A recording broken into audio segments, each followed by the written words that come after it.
अच्छा, इस बार तो आपके जो भाजपा के जो विधायक है वो तो कम रह गए उस बहुमत से।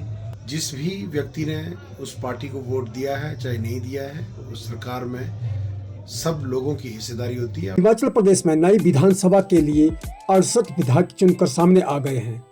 इनमें से एक चेहरा ऐसे व्यक्ति का भी है जिसने स्वास्थ्य के क्षेत्र में अपनी सेवाओं से इतना नाम कमाया है कि लोगों ने उन्हें राजनीति के क्षेत्र में ही खींच लिया।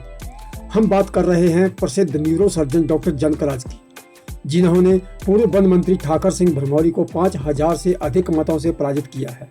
चुनाव परिणाम पश्चात डॉक्टर जनक राज भाजपा विधायक दल की बैठक में भाग लेने के लिए शिमला रवाना हो गए हैं। इससे पूर्व उनसे हुई मुलाकात में उन्होंने क्या कुछ कहा, आइए सुनते हैं। अभी विधानसभा चुनाव जीतकर आए डॉक्टर जनक राज, क्या चुनौती रही इस चुनाव को जीतने में? देखिए, सबसे पहले तो मैं समस्त स्थानीय देवी देवताओं का, भगवान भोलेनाथ का, अपने माता पिताओं का, अपने बुजुर्गों का और सब मतदाताओं का आभार व्यक्त करना चाहूँगा कि जिनके आशीर्वाद से हमें इस अपने जीवन के प्रथम चुनाव में जो सफलता मिली है।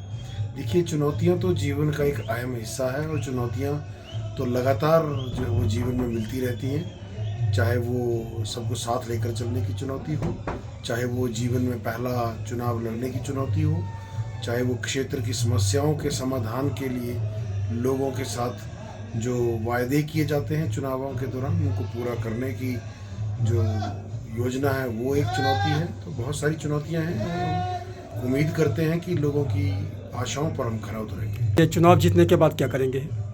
देखिए, असली काम तो अब शुरू होता है, क्योंकि चुनाव जीतना केवल मुकाम नहीं है। चुनाव जीतना तो इस परंपरा को निभाने की एक शुरुआत मात्र है। असली कार्य तो अब शुरू होगा।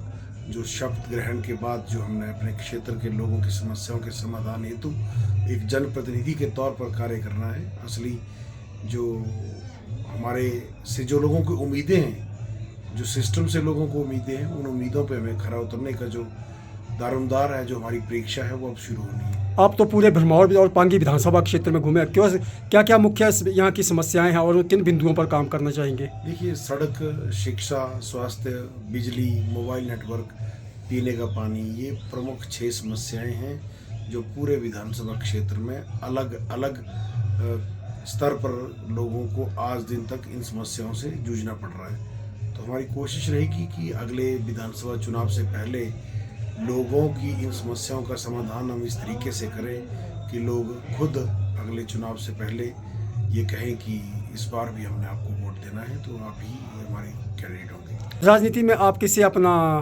प्रेरणा स्रोत मानते हैं? देखिए, राजनीति में केवल एक प्रेरणा स्रोत नहीं होता, हमें बहुत सारी चीज़ें बहुत सारे लोगों से सीखनी पड़ती हैं, परंतु इस सृष्टि में राजनीति के जो प्रथम जो गुरु हैं वो भगवान श्री कृष्ण, भगवान राम के आदर्शों पे हम चलकर हम चाहते हैं कि हम कुछ अपने क्षेत्र के लिए अच्छा कर सकें। भरमौर पांगी विधानसभा क्षेत्र के हालात ने हमारे मन में ऐसा विचार पैदा किया कि कुछ ऐसा किया जाए कि अपने जीवन में कुछ ऐसा काम करूं जिससे मैं अपने क्षेत्र की, अपने लोगों की तकदीर को बदल सकूं। अच्छा, इस बार तो आपके जो भाजपा के जो विधायक है वो तो कम रह गए उस बहुमत से, तो कैसे हो पाएगा? अगर आप पहली बार ऐसा देखने में आया है कि भरमौर जो वो पहली बार जो अपोजिशन में बैठने का कगार पर पहुंच गया है। देखिए, ईश्वर जो करता है वो उचित उसका कोई ना कोई कारण अवश्य होता है और हम मानते हैं कि ये भी जीवन का एक अनुभव है कि हमें विपक्ष में अगर बैठना पड़े तो इसमें भी कोई वो नहीं है, क्योंकि देखिए, भरमौर पांगी विधानसभा क्षेत्र के लोगों ने विधायक के नाते हमें चुना है, तो अब ये हमारी जिम्मेवारी बनती है।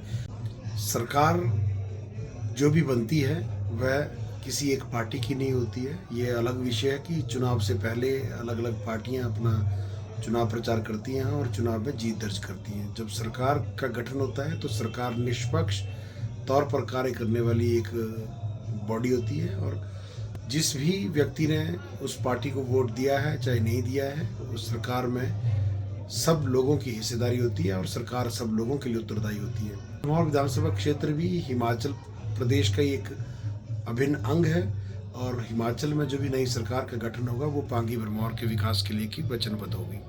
तो इसलिए आज दिन तक ऐसा आवाज सुनना कि ये सत्ता पक्ष है, विपक्ष है, उस तरह से चीज़ों से हमें ऊपर उठकर कार्य करना होगा। राजनीति एक अनिश्चितताओं का मार्ग है, इसमें कब क्या हो जाए कोई विशेष तौर पर कह नहीं सकता।